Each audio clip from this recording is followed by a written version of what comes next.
अमेरिकी space agency NASA ने पहली बार किसी एस्टेरॉयड के खतरे से धरती को बचाने वाले मिशन में एक और कदम बढ़ा लिया है। इस प्लैनेटरी डिफेंस मिशन को इस महीने के आखिर तक शुरू किया जा सकता है। देश के सबसे बड़े औद्योगिक घराने टाटा ग्रुप की होल्डिंग कंपनी टाटा सन्स अपने लीडरशिप स्ट्रक्चर में भारी बदलाव कर सकता है। सूत्रों के मुताबिक कॉर्पोरेट गवर्नेंस में सुधार के लिए कंपनी में चीफ एग्जीक्यूटिव ऑफिसर का पद बनाया जा सकता है। हिंदी ही तो है जो विविधताओं से भरे हिंदुस्तान को एकता के सूत्र में पिरोती है। विश्व भर में आज धूमधाम से हिंदी दिवस मनाया जा रहा। गांधी जी ने पहली बार हिंदी को देश की राष्ट्रभाषा का दर्जा देने की बात कही थी।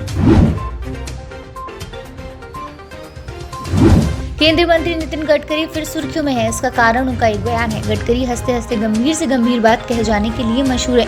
इसमें वो अपनी पार्टी को भी नहीं बख्शते। इस बार भी उन्होंने अपनी पार्टी की ही हालात पर तंज कसा है।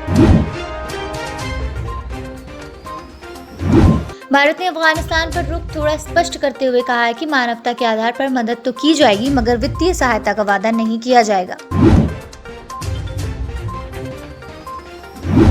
पश्चिम बंगाल में कुछ महीने पहले ही नई सरकार चुनी गई। पूरे देश में इन चुनावों की चर्चा जोरों पर थी। अब एक बार फिर बंगाल चुनाव सुर्खियों में है। ये चुनाव सीएम ममता बनर्जी के लिए काफी अहम है। अगर ममता को सीएम पद पर बरकरार रहना है तो चुनाव जीतना होगा।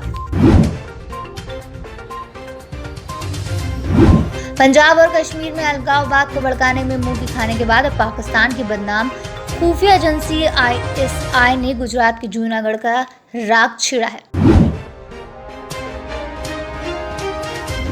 उत्तर प्रदेश के मुख्यमंत्री योगी आदित्यनाथ के अब्बाजान वाले कमेंट को लेकर सियासी घमासान थपता नहीं दिख रहा। बिहार एनडीए में शामिल और बीजेपी के साथ सरकार चला रही जेडीयू के राष्ट्रीय अध्यक्ष राजीव रंजन उर्फ ललन सिंह ने इस पर टिप्पणी की है। एशिया के सबसे बड़े टिहरी बांध झील का जलस्तर बढ़ाए जाने के बाद आसपास के गांवों में जमीन धंसने व मकानों के दरार आने की समस्या पैदा हो गई।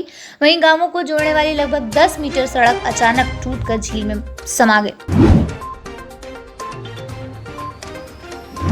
अमिताभ बच्चन ने आज 14 सितंबर को हिंदी दिवस के मौके पर शानदार पोस्ट किया। हिंदी भाषा पर अपनी अच्छी पकड़ रखने वाले अमिताभ के दिल को इस पोस्ट में लिखी गई बातें इस कदर छू गई कि वे इसे शेयर करने से खुद को ना रोक सके।